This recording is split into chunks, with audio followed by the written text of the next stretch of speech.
Magandang araw po sa inyo mga kaanak.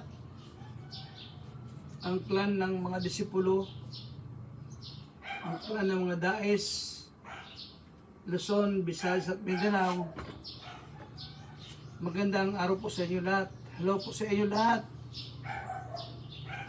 Ngayon pong araw nito mga kaanak ay muli tayo na mag-aaral ng salita ng Diyos, magbulay-bulay ng salita ng Diyos. Ngayon pong araw na ito ay sa ating pong pagkasimula ay tayo ay manalangin sa ating Panginoon. Hallelujah.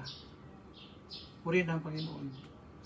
Ngayon pong araw na ito ay tayo po ay muling yumuko at tayo po ay manalangin sa ating Panginoon. Hallelujah, Jesus. Purihin ang Panginoon. Hallelujah. O amang banal makapansa lahat. Ama, nagpupuri kami ng kapasalamat ngayon pong araw na ito sa ipinagkalbos sa amin, sa buhay na ipinagkalbos sa amin, Ama. Buong puso po kami na nagpupuri ng kapasalamat, Panginoon.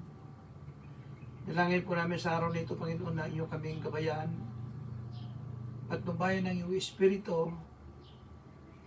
At sa araw nito kami ay bigyan niyo po kami ng pangunawa, karunungan, kaalaman,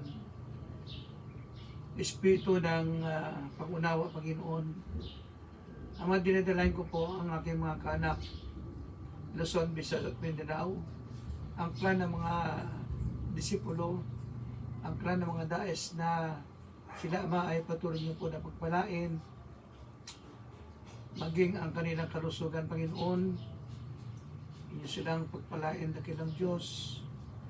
At sa araw nito, Panginoon, sa iyo po namin pinagkakatiwala ang aming buhay, ang aming kapalaran na kilang Diyos.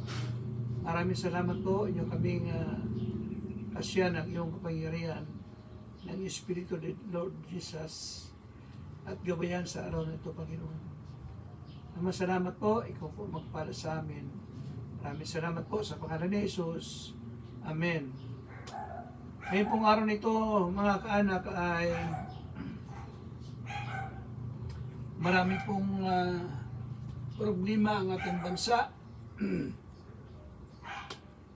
Ang lahat ng mga nangyayari po sa ating bansa, mga kaanak, ay nakasulat